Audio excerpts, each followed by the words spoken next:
Hello and welcome to EPG Pathshala. I am Srinivas Padigar, former professor and chairman of the Department of Ancient Indian History and Epigraphy, Karnataka University, Dharwad. Today we are considering the module Art and Architecture of Rashtrakutas, which forms part of the paper Art and Architecture of India.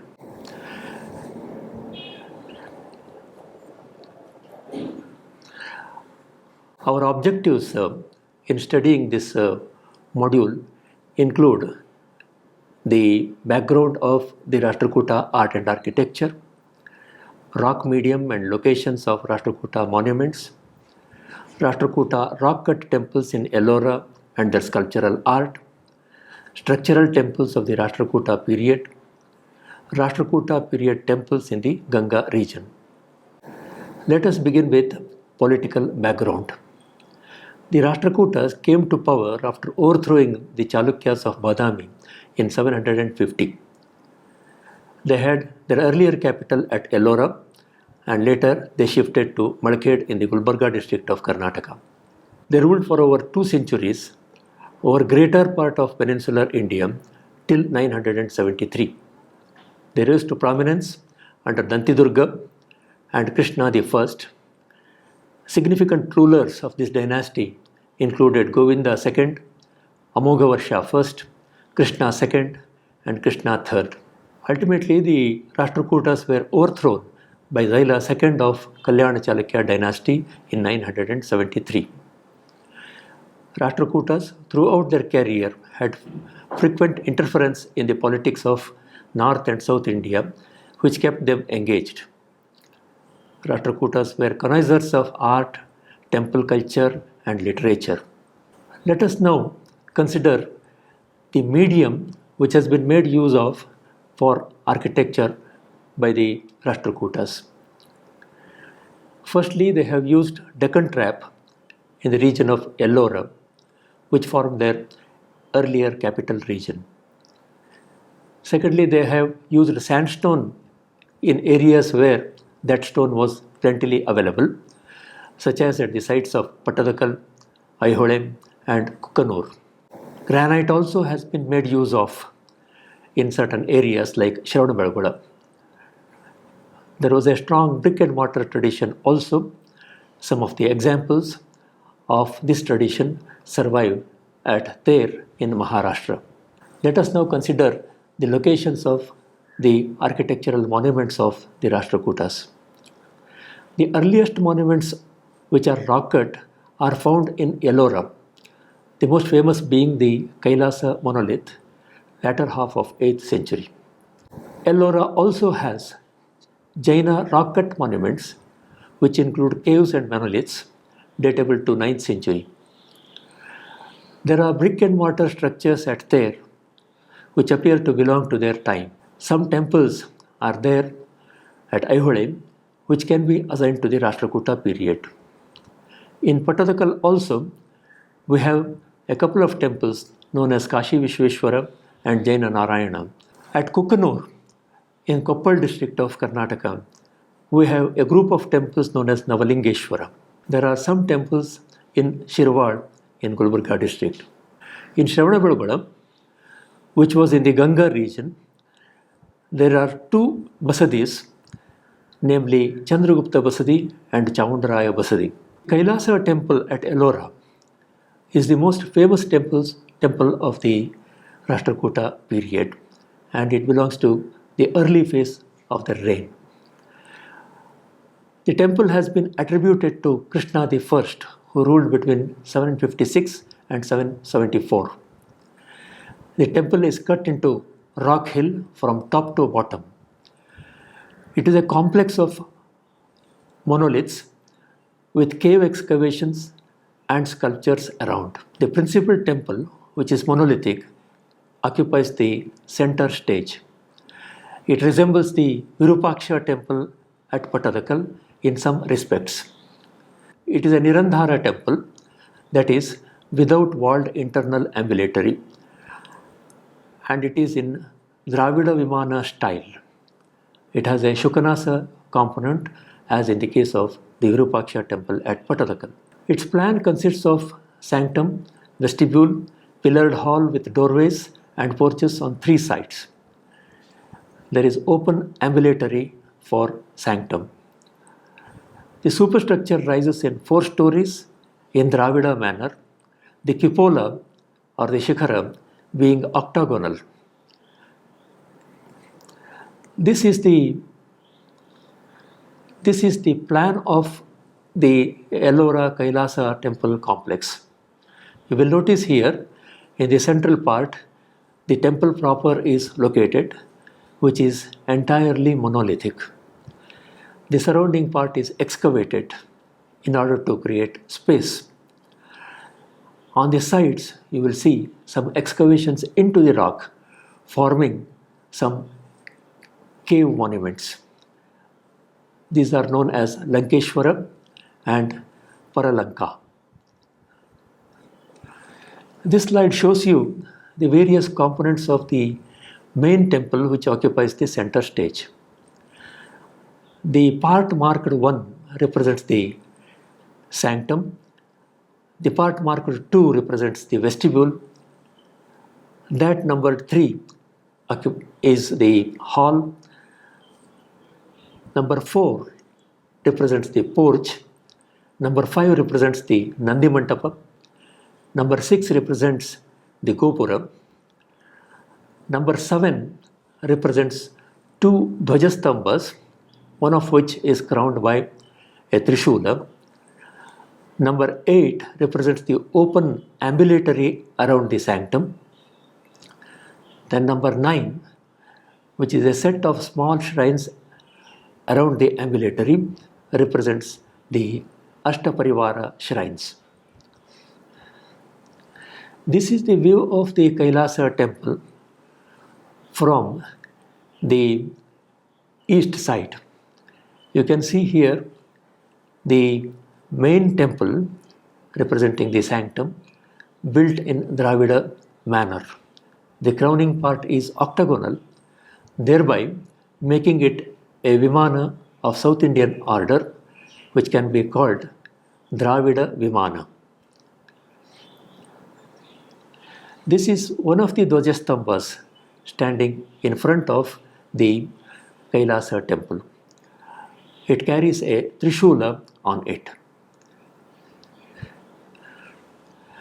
This temple is a part of the main Kailasa temple and one of the Ashtaparivara shrines.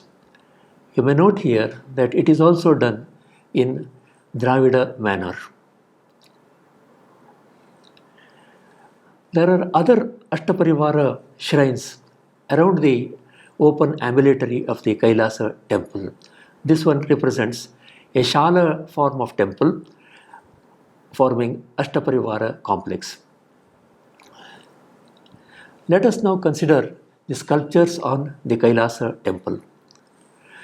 The Kailasa temple is known for large number of sculptures which are done on the walls, on the pillars, etc. The slide which you are seeing now represents Mahishasura Mardini or Durga chasing demon Mahisha. The kind of representation is first found in Mahabalipuram.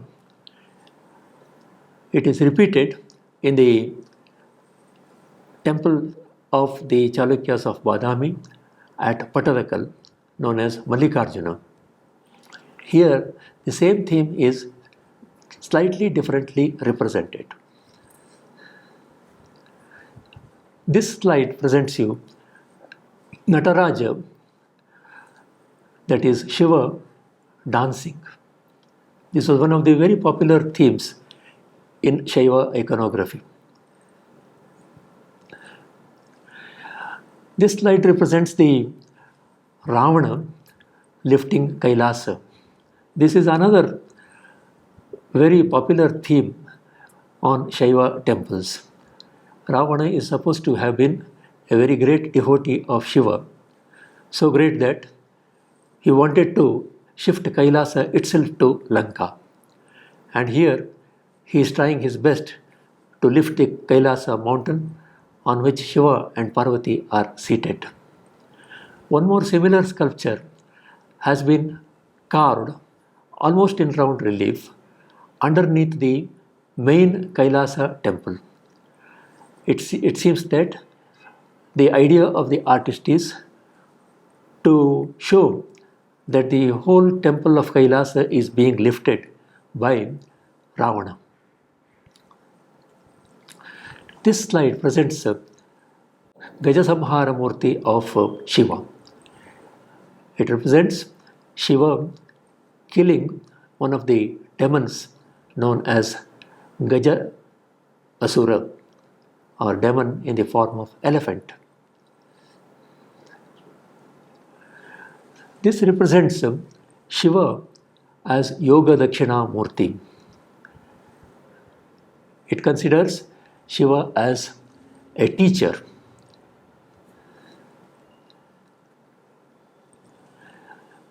This sculpture is found inside the Kailasa temple in the vestibule part. It represents Somaskanda on Nandi. That is to say, Shiva, Parvati, and their son Skanda are seated together on Nandi, the Vahana of Shiva. The Kailasa temple was originally plastered white and painted wonderfully. The traces of some of these paintings may be seen even today in certain parts, and one such presentation is before you. Within the Kailasa temple complex, you have also cave types of excavations.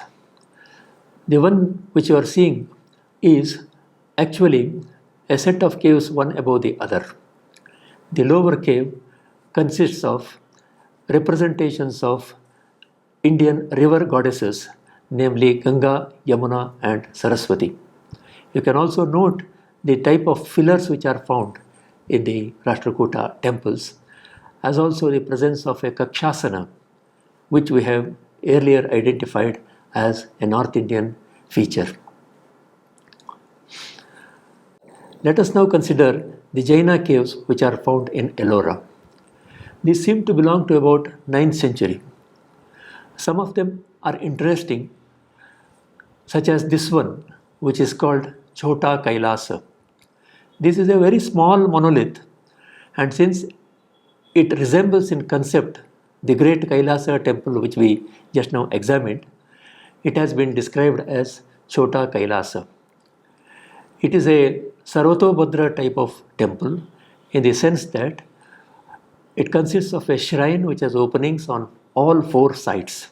Since it is a Jaina temple, inside you will find Tirthankaras facing all 4 directions. The temple is carved as a monolith in South Indian style, that is to say, a Dravida Vimana. This pillar stands by the side of Chota Kailasa monolith. Such pillars in Jaina context are known as Manasthambas, or pillars of eminence.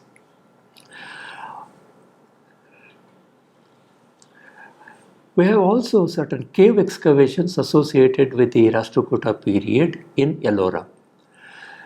The sculpture which you are seeing represents the Ambika Yakshi, located in a cave called Indrasabha. This is the other sculpture which faces the Ambika Yakshi sculpture, which you just now saw, and it is described as a Yaksha figure representing Sarvahana.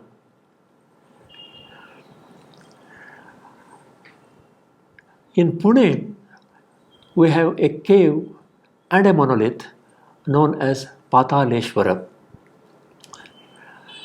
It is an unfinished cave inside, but in front of it you have a monolithic circular structure with pillars around. The purpose of this structure is not known, but in the interior of the cave, lot of designing has been done in such a way that multiple sancta were to be had inside. Let us now consider the structural temples. Firstly, we will see the temples located in Ter in Maharashtra. These temples are built in brick and mortar. The temple which you are seeing is known as Uttareshwaram. It has been conserved by the State Department of Archaeology of Maharashtra. The temple may be assigned to 8th or 9th century. The features of this temple are that it represents a Dravidian temple, probably of Nagara order. We can see here certain developments that we notice in the Rashtrakuta period in structural temples. One such feature is the repeated offsetting of the central wall of the temple. Correspondingly, we have the pedestal offsets as well as offsets in the superstructure. This shows you the plinth part of the Uttareshwara temple, also built of brick. Molded bricks have been made use of for some of the components here. It represents a Dravidian type of Pitha.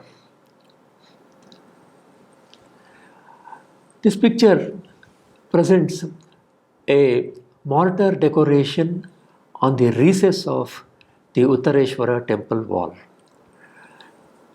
It represents actually the Makara Torana. This kind of a design, in course of time, develops into a very complicated arabesque-like design noticed in the later Chalukya sculptures.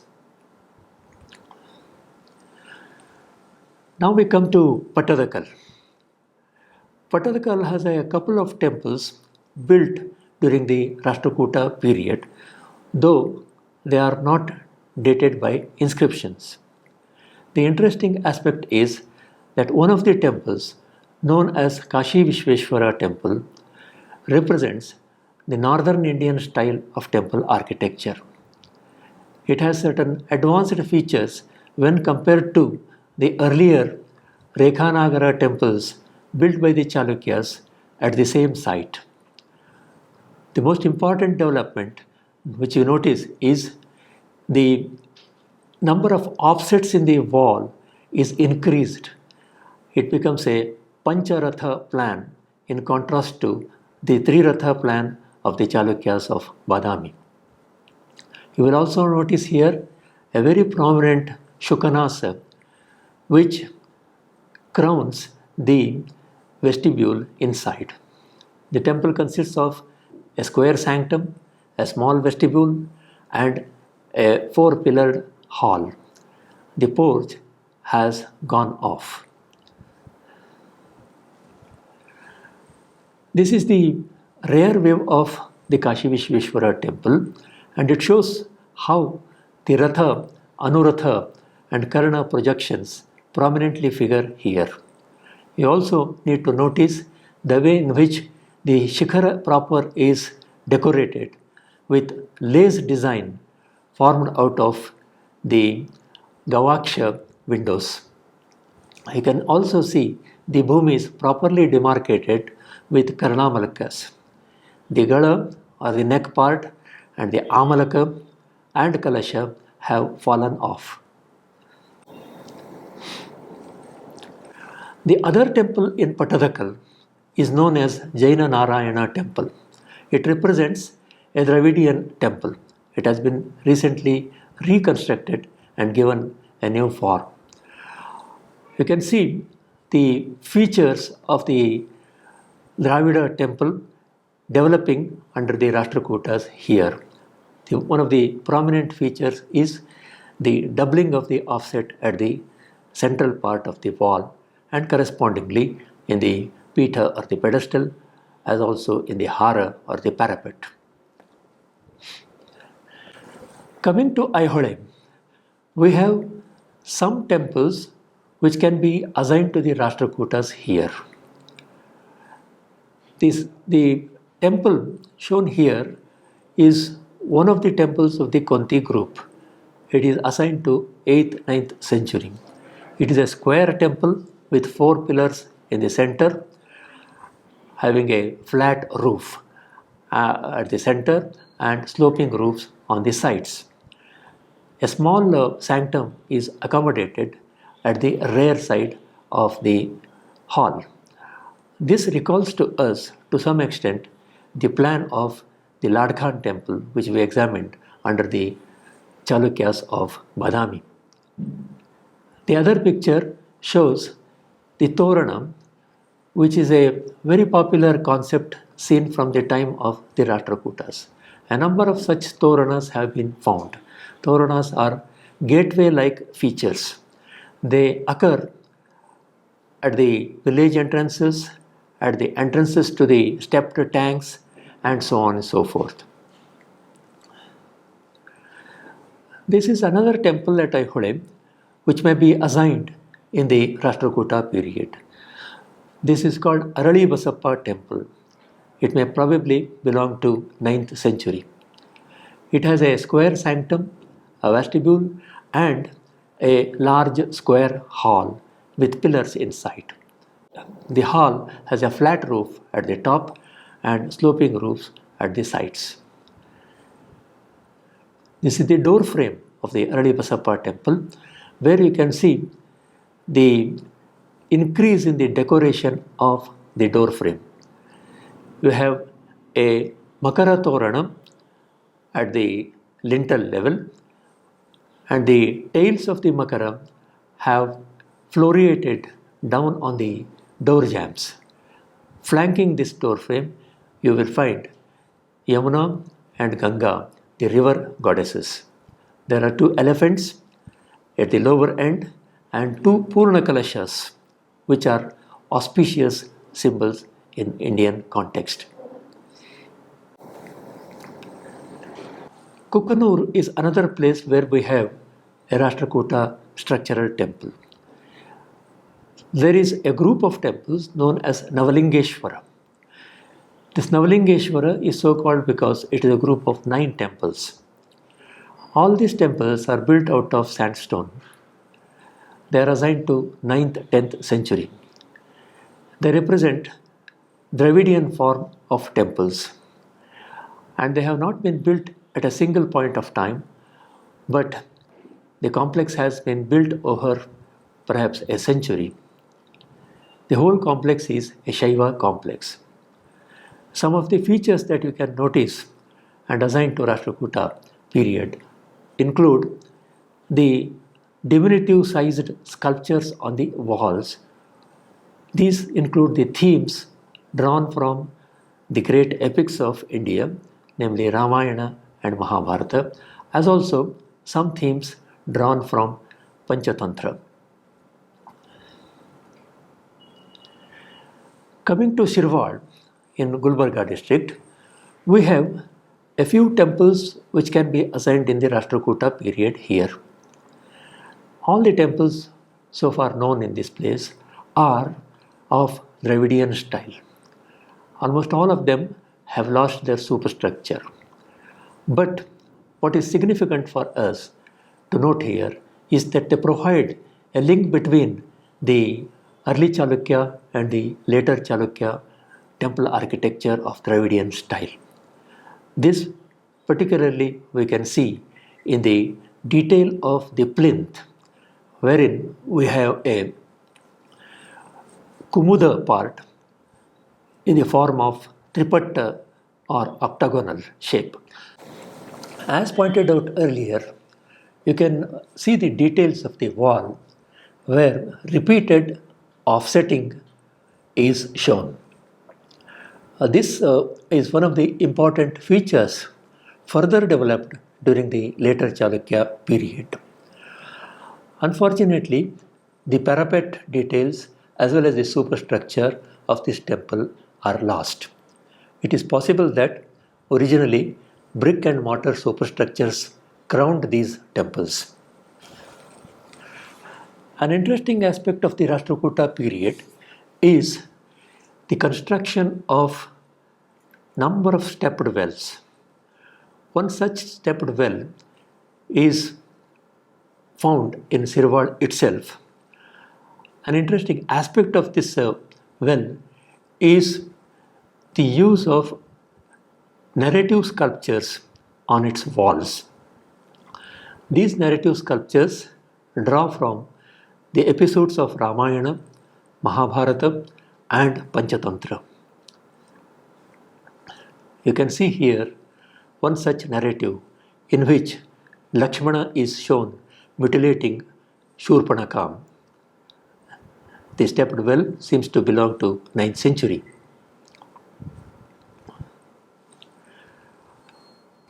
Some more monuments which can be assigned in the Rashtrakuta period but found in the Ganga region can also be seen.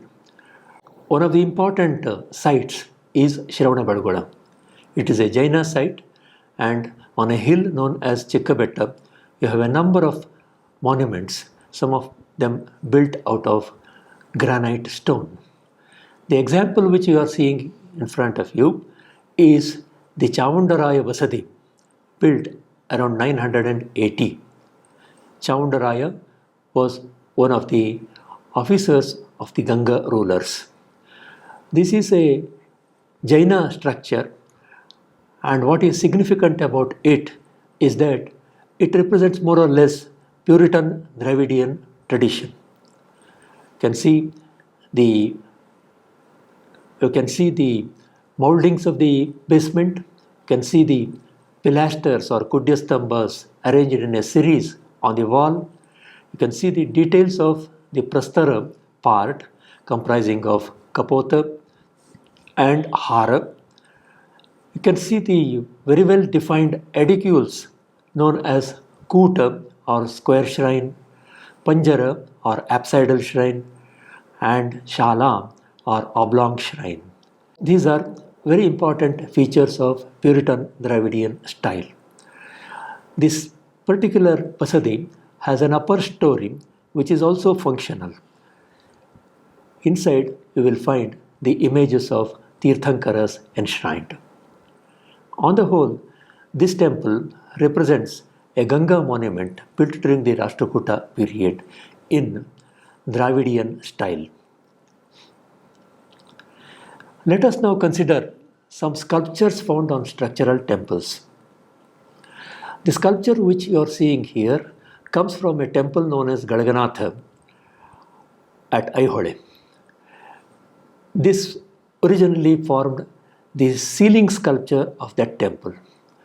What is interesting about this is that it represents Vishnu riding Garuda, but the style of the sculpture seems to be Central Indian style. This is important because it exemplifies the inflow of the influences of sculptural style from elsewhere into the region of the Rashtrakutas. Here are a few relief sculptures found on the pillars of the Kashi Vishweshwara temple at Pattadakal. You can notice here that the themes are drawn from Puranas and Shaiva epics. You can notice here that the themes are drawn from the Puranas and the Shaiva Puranas. The first one represents the scenes of Krishna Charita drawn from Bhagavata Purana. The second one at top represents the Lingodbhava Murti of Shiva, which proclaims the superiority of Shiva over Vishnu and Brahma. The third one represents the marriage of Shiva. The fourth one represents Shiva and Parvati standing together.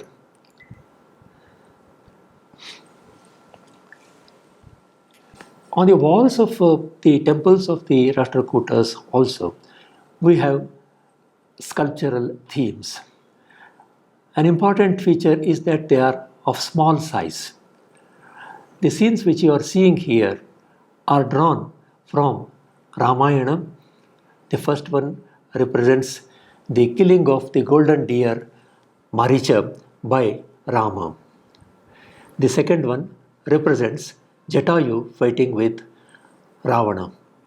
The third one is the depiction of the story of the crocodile and monkey found in the Panchatantra. The pillars of the structural temples of the Rashtrakuta period are often decorated variously, and one interesting feature is the presence of narrative themes on the pillars. Here you can see two pillars from Kukanur Navalingeshwara temple, which represent the themes from Shaiva Puranas and from the Mahabharata. The first one actually is a representation of Andhaka Samhara Murti of Shiva. The second one on the same pillar is that of Tripurantaka Shiva.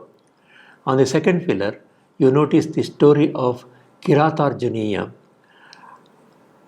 This story presents the fight between Shiva and Arjuna, in which Arjuna was actually trying to get Pashupatastra from Shiva. Arjuna is being tested by Shiva in this episode. Coming to the summary of what we have so far studied in this module, the Rashtrakutas caused both rock cut and structural monuments. The rock cut caves and monoliths are located in Ellora. Kailasa is the most wonderful monolithic monument caused by them, fetching the World Heritage status tag. Kailasa is a Dravidian style temple with all principal components, including a Gopura entrance. Kailasa is replete with sculptural wealth. Jaina caves and cut out small temples called Chota Kailasa are noteworthy for their beautiful decoration and sculpture. Important structural temples assignable to the Rashtrakuta period are in Ter, Patadakal, Shirival, Kukanur and Shravanabelagola. Except the Kashi Vishveshwara at Patadakal, all are Dravidian style monuments. These monuments are significant because they provide the link between the early Chalukya and later Chalukya temple architectural traditions. A character of the sculpture on structural temples is their diminutive size. The themes are drawn from epics, Puranas and Panchatantra. These occupy temple walls and pillars. In this module, we have briefly presented the material relating to the art and architecture of the Rashtrakuta period. For more details, you can refer to e-text as well as to the component which gives you various references.